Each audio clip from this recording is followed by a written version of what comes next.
someone to talk to other than ourselves. Yes, right. Great stuff. But you have to not.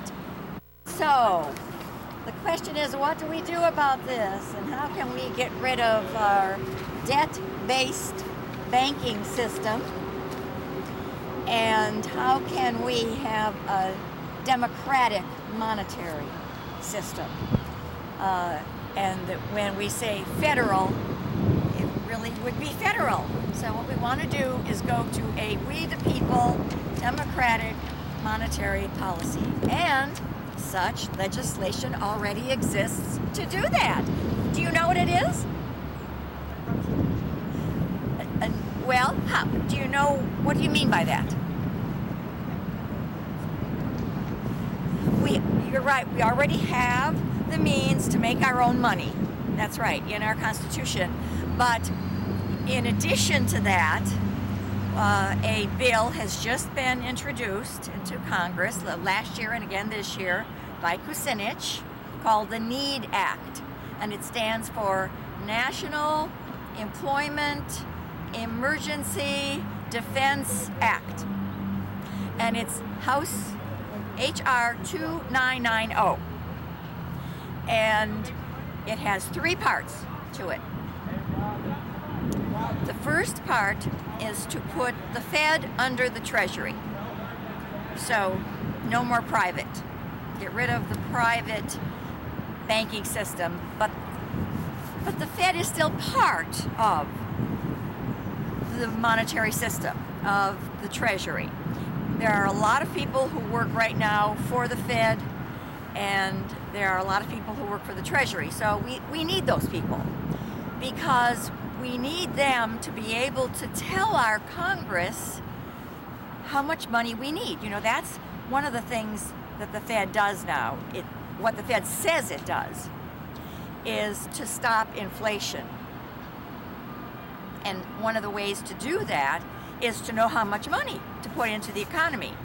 And we don't do a very good job of stopping inflation right now, and the Fed hasn't done a very good job of getting rid of our depressions and recessions, because we have them all the time, and we've lost a lot of money because of that.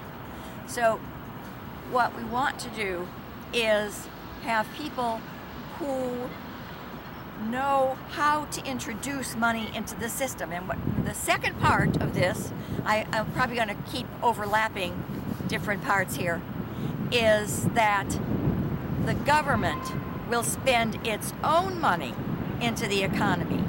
Right now, as Greg and Carla were saying,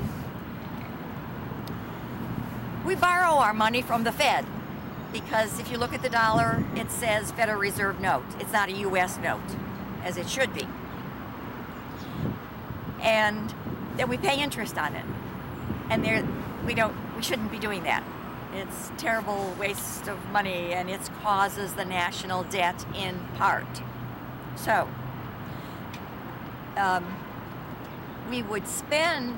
our government would spend money into the economy on the infrastructure and create thousands and thousands of needed jobs to build bridges, to improve our roads, to improve our water systems, to build schools and hospitals. And by so doing, we would put thousands of people to work and spend a lot of our money into the economy. So that's part two. That is the government spending directly into the economy. Part three is that the banks would no longer be allowed to use the fractional reserve. And the fractional reserve is the way we have debt-based banking. And what that is that for every $1 that the bank actually has in its vault, it loans out 10 or 20 or 30 or who knows how much. That's what causes inflation, because the bank is making money out of thin air. And it's not good to be making random money, because nobody's really keeping track of how much money we're putting out there. And then the bank, if it's done through loans, I guess I didn't say that part. the banks would no longer be allowed to make money by issuing loans, which is the way 97% of our money is currently made, through issuing loans. So when you take out a loan for, say, $10,000 for some mortgage on a house or something like that, the bank automatically enters that as $10,000 an asset for itself. Doesn't really have that money, but it enters it as though it does. So in the same regard, if the bank doesn't want to give out loans, it doesn't, and then it contracts the money supply. And that's the other thing that creates depressions and recessions and deflations, actually. You can have a seat. We're speaking about monetary policy.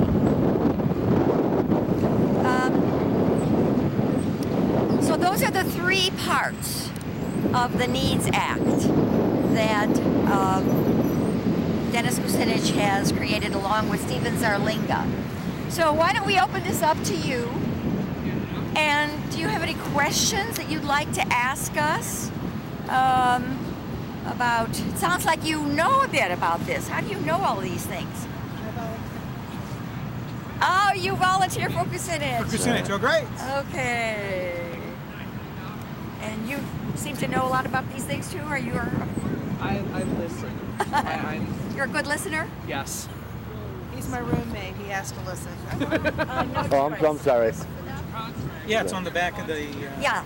And you got one of these fact sheets. Okay. This information is on these fact sheets. So, It actually would create the NEED Act 7 million jobs, they say. 7 million jobs, yeah. But which is what it would take to just minimally repair our nation's physical infrastructure. You know, you only need to drive 3 blocks from Public Square to see the roads and the bridges that are in need of repair. My gosh, never mind creating high-tech 21st century infrastructure. Let's just get our roads and streets and bridges. I just have to look. We live about 1/10 in Detroit, and you go across 117th into Lakewood, and you can see how much better their roads are kept up. And you come onto the opposite side, and so often the roads need repairs, need work done on them. Then you come down here, and it's like, oh, because it's public square, so it's the public image. So you do your best to make the public aware of this is how it looks, and this is how we're going to present it to outside. We're not going to pay attention to these other areas. We'll make sure that they just keep their focus here. Right. So.